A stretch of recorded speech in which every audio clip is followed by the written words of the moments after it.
जय हिंद प्यारे बच्चों, स्वागत है आपका आपके अपने परिवार भारतवर्ष क्लासेस में। प्यारे बच्चों, इस वीडियो में हम लोग कक्षा 6 जवाहर नवोदय विद्यालय प्रवेश परीक्षा 2024 के सिलेबस के बारे में डिस्कस करेंगे कि आपके क्लास 6 में प्रवेश हेतु आपके परीक्षा में कौन कौन सा विषय पूछा जाएगा, उसके बारे में हम लोग चर्चा करेंगे। तो बच्चा, इसका सिलेबस 3 भागों में बटा हुआ है।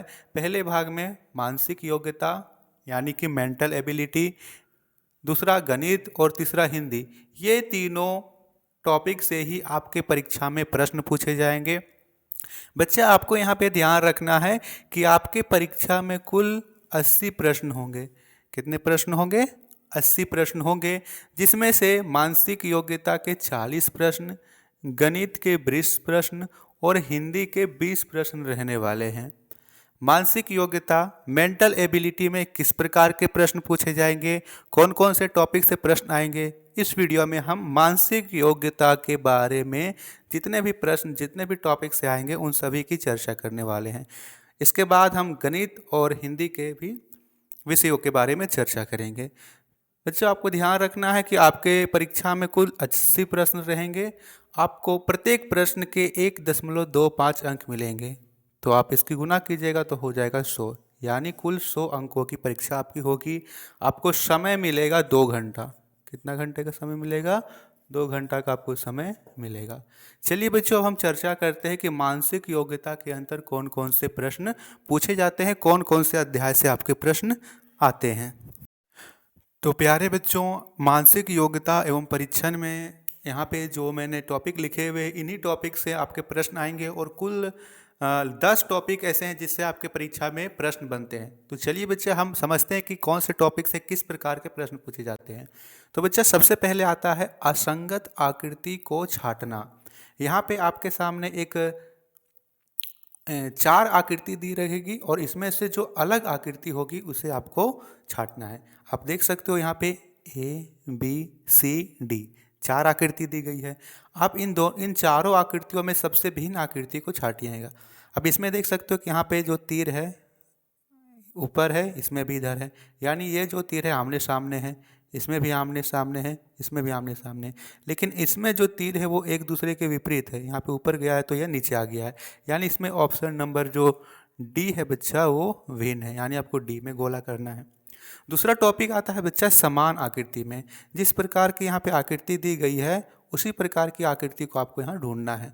आप देख सकते हो यहाँ पे नीचे बिंदु है और ऊपर में तीर है, और दूसरे में यहाँ ऊपर बिंदु है, नीचे तीर है। अब इसमें से देखिए बिल्कुल इसके जैसा कौन सी आकृति है। तो यहाँ पे देखिए इसमें तीर नीचे हो गया तो ये तो नहीं होगा, दूसरे में तो तीर है ही नहीं तो दूसरा भी नहीं होगा, तीसरे में एक ही तीर है तो ये भी नहीं होगा। अब चौथे में देख सकते हो कि बिंदी नीचे है, ऊपर तीर है, ऊपर बिंदी नीचे तीर है, तो इसमें भी ऑप्शन नंबर डी हो जाएगा। समझ में आ रहा है बच्चा? तीसरा आता है वर्गीकरण से। वर्गीकरण में आपको 4 आकृति दी रखेगी। 4 आकृति में से जो सबसे भिन्न आकृति है उसी को आपको छांट के लिखना है। आप यहाँ देख सकते हो, जैसे ये जो वर्गीकरण का जो है बच्चा, वो आपको आकृति में यहाँ पे या तो चित्र दे देगा या फिर आपको अलग अलग तरह के आकृति दे देगा। जैसे कि 3 दे दिया त्रिभुज और 1 दे दिया गोला, तो वो अलग है।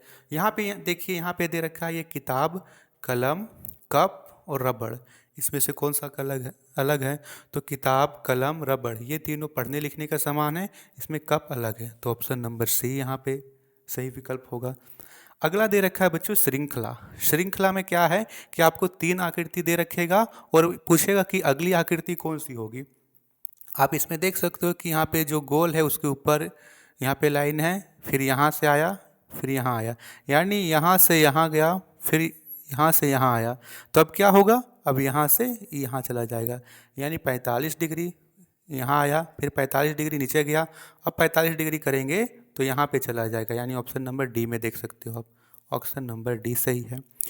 5वां आता है बच्चा ज्यामितीय आकृति। ज्यामितीय आकृति क्या होता है कि आपको यहाँ पे एक आकृति दे देगा और 4 यहाँ पे समस्या यहाँ पे इसके रिलेटेड दे देगा कि कौन सी आकृति को हम यहाँ पे रखें कि ये पूरी आकृति कंप्लीट हो जाए। आप यहाँ देख सकते हो कि इसमें 1 2 यहाँ पे खाने हैं, ठीक है, तो इसमें देख सकते हैं 1 2 इसमें ही होगा, ऑप्शन नंबर ए, तो इसका ऑप्शन नंबर ए होगा। बड़ा ही सिंपल सा टॉपिक है बच्चा, और लगभग 50% जो आपका सिलेबस है इसी से आता है। यदि आपने इन टॉपिक को अच्छे से प्रैक्टिस कर लिए, अच्छे से तैयार कर लिए, तो फिर आपको हिंदी हिंदी तो भाषा है, हिंदी तो आप लोग अच्छे से कर ही लोगे। हिंदी में लगभग आप लोग हिंदी में से 18 से 19 नंबर तो इजली ला सकते हो। आप अपनी तैयारी शानदार रखिए बच्चा। गणित में आपको ज़्यादा प्रैक्टिस करना है। किस में तैयारी करना है? गणित, चूँकि जिसका जो मेरिट जाता है वो गणित पर ही ज़्यादा जाता है। तो ये थे टॉपिक। चलिए इसके आगे और 5 टॉपिक के बारे में हम जान लेते हैं। तो बच्चों यहाँ पे अगला टॉपिक पूछा जाता है, यहाँ पे वो पूछा जाता है आकृति पूरक। आपको एक आकृति दी जाएगी और उस आकृति का कुछ भाग अधूरा रहेगा। आपको बताना है कि इस अधूरे भाग में कौन सी आकृति आएगी। जैसे आप देख सकते हो यहाँ पे कौन सी आकृति को भरेंगे कि ये पूरी आकृति पूरी तरह से हो जाए। ठीक है, तो आप देख सकते हो कि यहाँ पे ये नहीं होगा, यहाँ पे इसे भर लेंगे, क्योंकि ये जो भाग है जब हम इसे ऐसे करके बनाएंगे तो ये पूरा कंप्लीट हो जाएगा। यानी ऑप्शन नंबर बी सही होगा। कौन सा सही होगा बच्चा? बी। अगला जो टॉपिक है वो दर्पण प्रतिबिंब से है। दर्पण प्रतिबिंब में आपको एक आकृति दी जाएगी और बताया जाएगा कि यहाँ पे दर्पण है। आपको बताना है कि इसके यदि इस आकृति को दर्पण से देखेंगे तो किस प्रकार दिखेगी। तो आप यहाँ देख सकते हो दर्पण में क्या होता है कि इस आकृति के जस्ट उल्टा दिखेगा। ये तीर यहाँ इधर की ओर है तो यहाँ पे तीर इधर की ओर मुड़ जाएगा। ये यहाँ पीछे है तो इधर भी पीछे रहेगा। ये दोनों तीर सेम टू सेम रहेगा। तो आप देख सकते हो कि ऑप्शन नंबर जो बी है उसमें ये होगा। ये तीर सामने है, यहाँ पे ऊपर नीचे, ये सही है।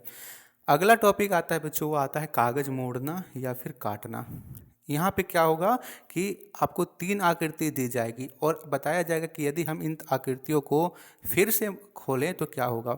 जैसे आप एक पेपर लेते हो, उसे एक बार मोड़ो, फिर ऊपर से भी मोड़ दो और फिर यहाँ से एक बार और मोड़ दो, फिर वहाँ पे कहीं पे कट करो।